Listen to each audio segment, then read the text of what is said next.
Since David Moyes made his return to the Toffees, Everton have only lost 2 games, sitting 6th in the league table since January 11th. Within his second reign at Goodison Park, he's picked up results against the likes of Liverpool, Arsenal, Brighton, Spurs, Palace and now Nottingham Forest, a team unbeaten at home since November. In today's video, I aim to look at how exactly David Moyes managed to take down Nuno Espirito Santo. We will analyse the game, the setup, the details, how they got the better of the Reds and much more.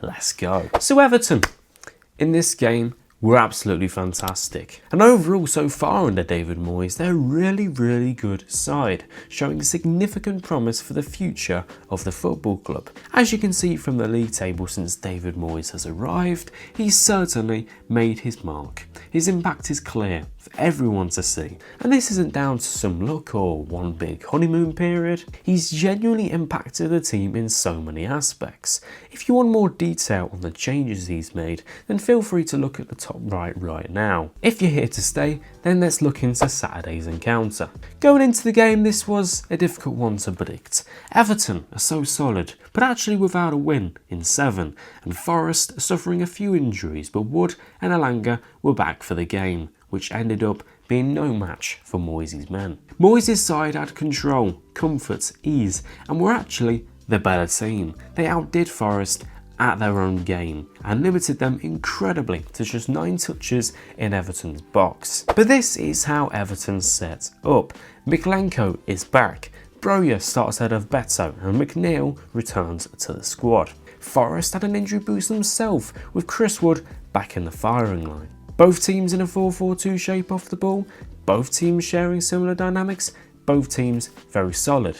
The game had started and Everton started pretty well. A few early balls into Broja were causing chaos and ndiaye was crashing in on the edge of the box. Forest's intent, as we know, is pretty clear. They've had immense success this season from staying very strong in their own box, in their own defensive shape and then in transition, killing the opponents, feeding off Chris Wood and utilising the sheer speed of those 3 behind Wood. Once they win back the ball, they look to be direct, either with a long ball into the target man, Chris Wood, or a pass sprayed across the turf into the feet of Elanga, Gibbs White or Hudson-Odoi. That's the summary. You could see this right from the start. The problem is that David Moyes' side was their match. When you look at the dynamics of this Everton side defensively, a centre-back, you have 2 big, dominant, strong centre-halves with Branthwaite having the speed to compete. O'Brien at right-back is a centre-back, so even more physical dominance. And the 2 number 6s are pure workhorses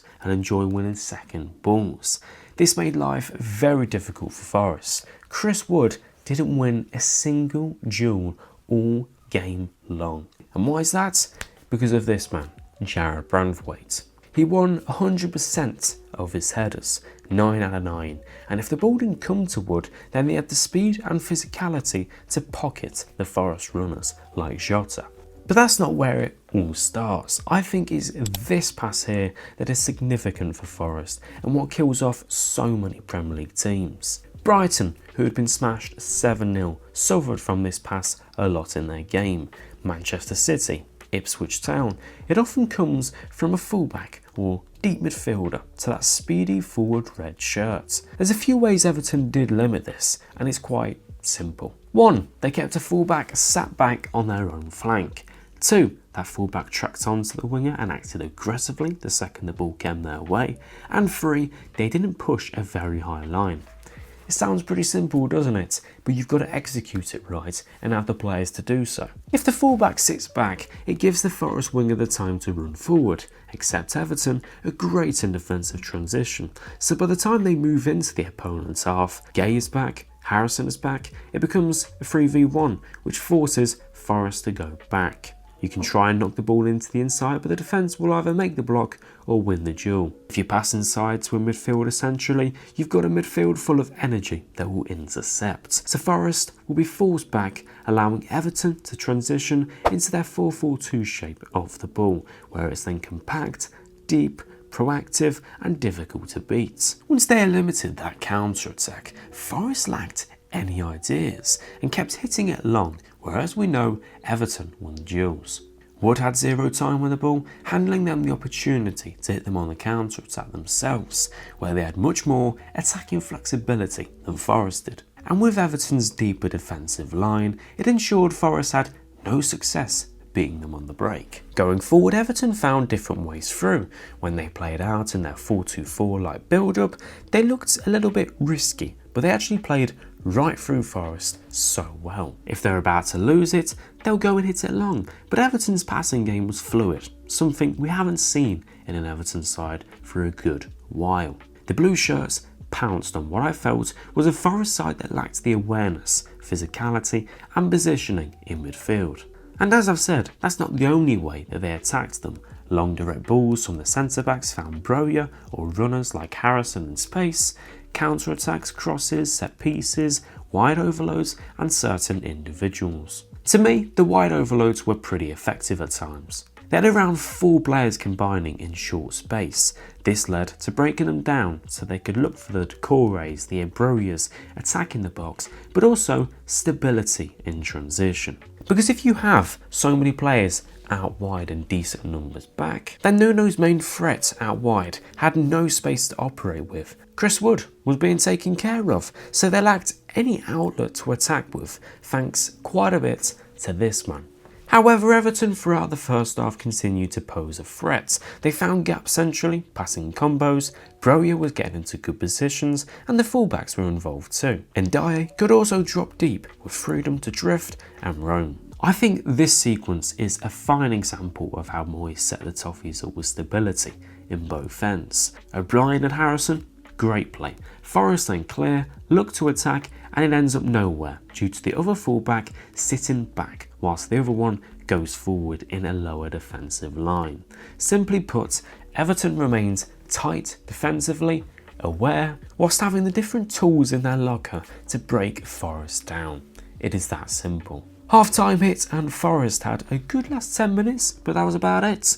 Everton, as we know, under Dyche, can soak up lots of pressure. They're good defensively, so this wasn't a concern, considering they had about 3 touches in Everton's box compared to Everton's 9.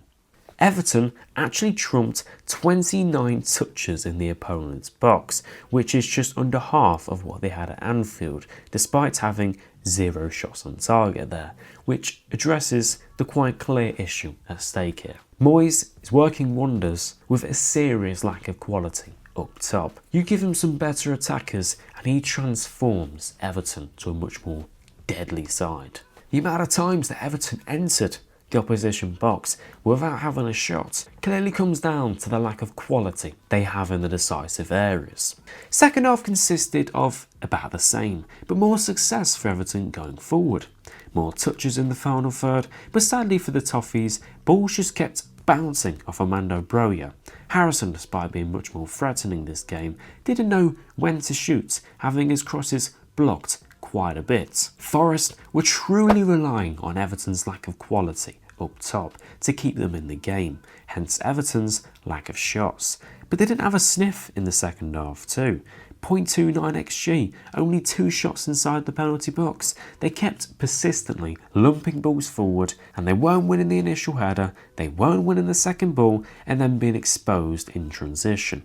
Sooner rather than later, they'd be punished. And that punishment came in the 94th minute. Murillo's pressed, he makes a bad touch, he loses it with Gay and McNeil breathing down his neck. McNeil then drives it forward and the rest is sublime. And it proves my point. It's no coincidence that Everton finally score and make the right pass when a higher quality attacker comes onto the pitch.